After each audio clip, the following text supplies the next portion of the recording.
महाराजगंज की डरावनी फुसफुसाहट। बक्सर जिले के महाराजगंज गांव में एक कोना ऐसा था जहां दिन में भी सन्नाटा पसरा रहता था। गांव के उत्तर वाले बगीचा के पास का पुराना कुआं।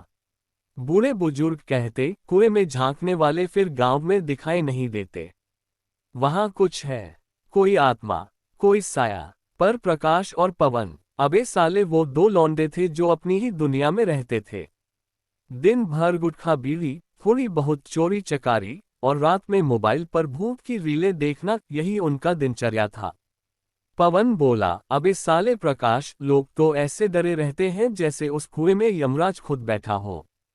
प्रकाश हंसते हुए बोला, अबे हरामखोर, चल ना, आज रात चलते हैं, देखेंगे क्या भूत है। पवन बोला, ठीक है, दो दो पैगा मारते हैं फिर चलेंगे। और भूत दिखा तो साले उसे भी बीड़ी पिलाएंगे। रात का डर और देसी जिगर। रात के 12 बजे दोनों लौंडे बीड़ी, देसी शराब और हिम्मत लेकर पहुंच गए उस कुएं के पास। चारों तरफ सन्नाटा, सिर्फ झींगुरों की आवाज और सूखे पत्तों की सरसराहट। पवन बोला, अबे लग तो रहा है कि कुछ साला गड़बड़ है यार, ये जगह कुछ ज्यादा ही खामोश है। प्रकाश बोला, अबे तू हर बार डरता है, साले चूतिया मत बना। जैसे ही प्रकाश ने कुएं के अंदर झांका, एक औरत की चीख कुएं के अंदर से आए, क्यों ना आया रे। पवन साले की फट के 4 टुकड़े हो गई। अबे प्रकाश, अबे भाग साले, अबे ये तो सच्ची में भूत है। लेकिन प्रकाश अड़ा रहा, अबे रुक, तूने सुना वो औरत कौन थी। उसके बाद कुएं से एक सफेद साड़ी में भीगी हुई औरत बाहर निकली। चेहरा नहीं दिख रहा था, बाल बिखरे थे और उसके पांव उल्टे थे। भूतनी का सच। दोनों दौड़कर गांव लौटे। गले दिन गांव के सबसे बुजुर्ग दीनू बाबा से मिलने गए। दीनू बाबा बोले, तुम दोनों नालायक गए थे उस कुएं के पास। प्रकाश बोला, हाँ बाबा। औरत थी, सफेद कपड़ों में, कुछ बोली भी। बाबा ने धीरे से कहा, वो सुग्गी है, 30 साल पहले की बात है। उसका बलात्कार करके कुएं में फेंक दिया गया था। गांव के ही कुछ हरामी लड़कों ने किया था ये देन, और वो कुआं अब उसका घर है। वो हर साल एक एक लड़के की जान लेती है। पवन बोला, अबे साले, हम तो मरेंगे क्या। बाबा बोले, अब सिर्फ एक तरीका है, कफन और इज्जत लौटाओ उस आत्मा को, वरना तुम दोनों की मौत पक्की है। आत्मा का बदला।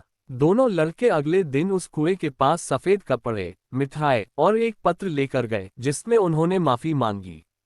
लेकिन भूतनी फिर से प्रकट हुई। बोली, इज्जत का मजाक बनाया था, अब सजा भी भुगतोगे। पवन बेहोश हो गया।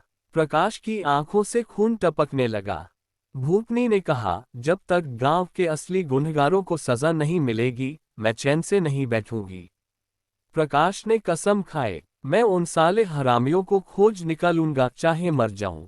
सच्चाई की आग। प्रकाश और पवन ने गांव के पुराने लोगों से पूछताछ की और पता चला कि उस जमाने में जिन लड़कों ने सुग्गी के साथ अत्याचार किया था, वो आज पंचायत के बड़े नेता, एक ठेकेदार और एक मुखिया बन चुके हैं।